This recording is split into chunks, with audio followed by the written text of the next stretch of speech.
Prisimenu vieną žaidimą, kurio niekaip negalėjau atgaminti jo taisyklių. Toks žaidimas buvo, kur reikėjo nupiešti ratą ant žemės ir jį perskirti per pusę. Ir kažkaip ten reikia mėtyti akmenukus ir po to šokinėti iš vienos pusės į kitą. Žinai tokį? Bet aš neprisimenu taisyklių, kaip žaisti.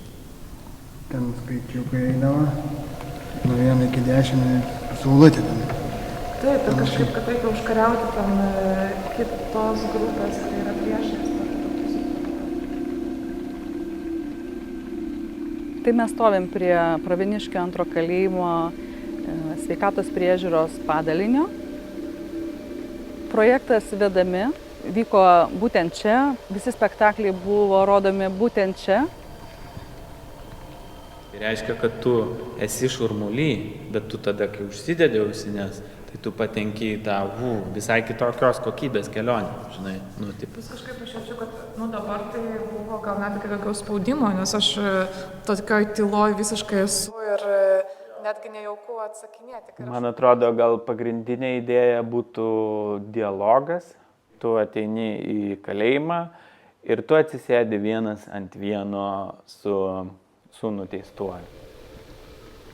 Priešais tave ant stalo yra padėtas telefonas, kuris diktuoja tam tikras instrukcijas. Niekada nieko anksčiau panašaus mums, kiek žinoma, nėra buvę, kad įsileistų į kalinimo įstaigą žmonės iš gatvės. Šita forma visą laiką palieka vietos improvizacijai. Mes niekada nežinome, kas vyksta tarp nuteistojo ir žiūrovo. Ir tai yra, kūrybiškai labai įdomu. Į vaikystę. Aš manau, kad mano vaikystė baigėsi, kaip tėvai išsiskyrė. Man buvo gal 8 lygtais. Ar iki 8 kažkas tas tarpas. Buvo sunku iš tikrųjų, kai tėvo nebuvo. Gyvenom su motina, nors tėvas kaip ir padėdavo, bet tada supratau, kad viskas. Aš visada norėjau patekti į terpę, kur yra žmonės uždaromi už tai, kad jie padaro vienokius ar kitokius nusikaltimus.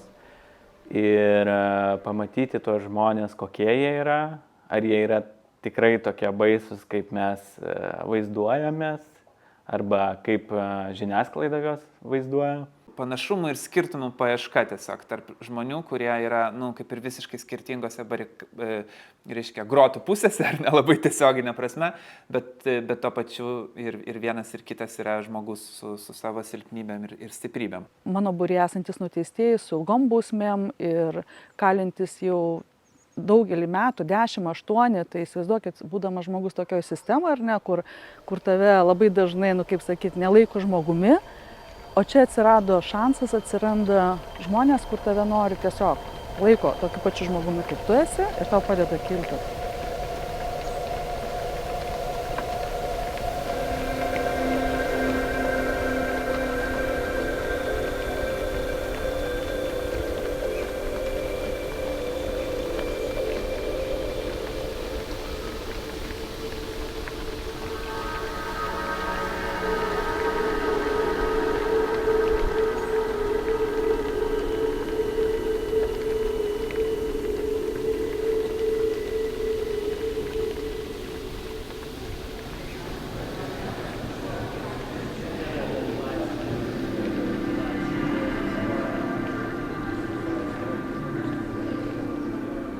Išeidavo žmonės iš mūsų į laisvę, ar ne, o mes pasilikdavom, tai būdavo labai didelės emocijos ir toks džiaugsmas, kad kaip šventė kažkokia tai.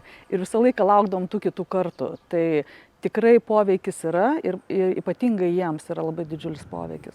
Tai žmonės tikrai yra paveikti ir daugeliu atveju tai yra, aš labai visą laiką apsidžiaugiu, kai girdžiu tai, kad tai yra visų pirma nesusitikimas su nuteistuoju, bet galų gale susitikimas su pačiu savimi. Man tas yra labai svarbu, nes toks tarsi buvo ir siekis. Ar aš to, ką tu turi, ar aš tikrai to neturiu? Ir man atrodo, tikrai, aš asmeniškai tikrai turiu.